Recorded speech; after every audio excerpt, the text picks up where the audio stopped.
Herkese merhabalar. Bugün biz Türkçe'de отрицательный форма бұйрық райды қалай болымсыз түрге айналдырамыз, соны үйренетін боламыз. Өткен сабақта бұйрық рай дегенімізді айтқанбыз. Яғни етістіктердегі инфинитив, мак, мек жалғауын алып тастайтын едік. Енді оны болымсыз түрге, яғни негатив түрге жасау үшін түркшеде не істейміз? Ода мында жазылып қойғандай ма, ме деген қосымша аффикстерді жалғайды екенбіз.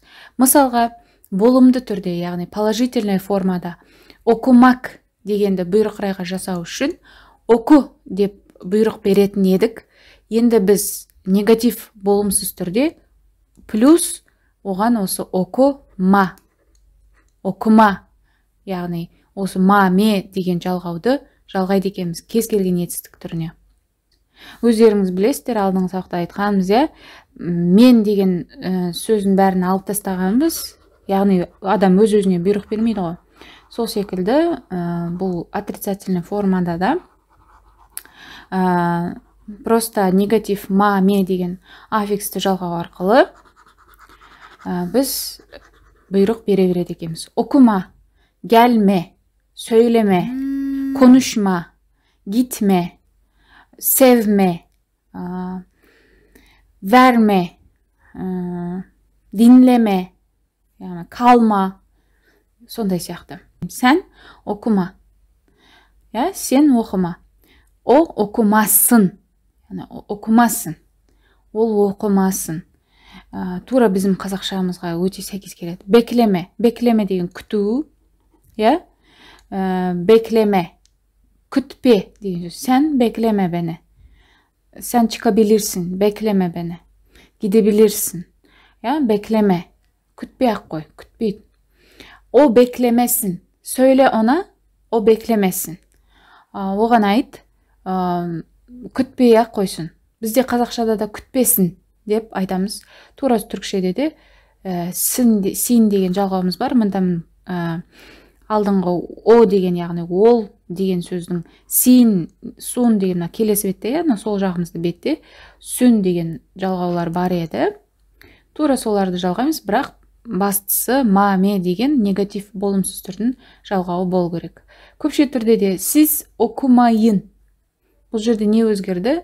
Алдыңғы мұнда тұр сіз деген көпше түрдің жалғауларына ма, мені жалғай саламыз. Сіз оқымайын. Сіз оқымайын. Вы не читайте, сендер оқымай-ақ қойыңдар. Сіз беклемейін. Сіздер күтпей-ақ қойыңыз. Onlar okumasınlar.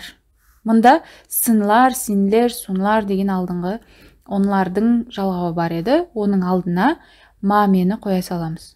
Өте оңай. Onlar okumasınlar. Onlar beklemesinler. Söyle onlara, onlar beklemesinler. Оларға айт, олар мені күтпей-ақ қойсын. Осылайша жалғанады екен. Ал енді сұрақ қойған кезде му, ми, мы деген, яғни тоже біткен дауысты дыбыстың түріне қарай жалғайтын сұрақтың өзінің жалғауы аффиксі бар еді. М,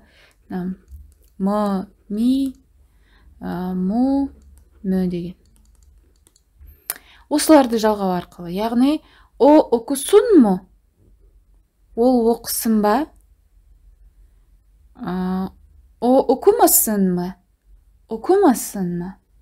Ол оқымай-ақ қойсын ба? Деген кезде. Яғни оның етістігін жасап аламыз, о оқымасын.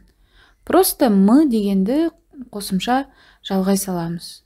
О оқысын. Положительный формада. Оқысын. Уға қарап, муды таңдай саламыз. Оқысын му? О оқымасын. Уже ыға бітті, сын, и соңғы буын. Оқымасын мы? Жүз осылай өзгеріп кетті. Onlar okusunlar mı? Уже аға қараймыз. Okusunlar mı? Onlar okumasınlar mı? Олар оқымасын ба? Деген сияқты. Тыңдағандарыңызға рахмет. Бүгінгі бұйрық райдың негатив формасын және сұрақ қоюды жасауды үйрендік.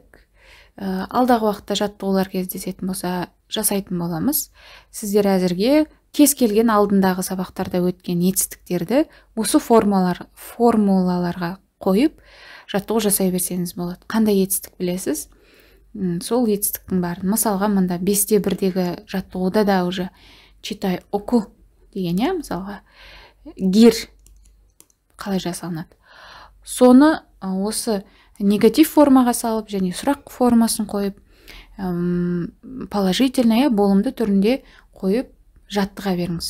Өз-өзіңізбен сөйлесіп, дауысыңызды естіп, произношениеңізді жаттықтыра беріңіз. Сіздерге сәттілік, келесі сабақтарда кездескенше.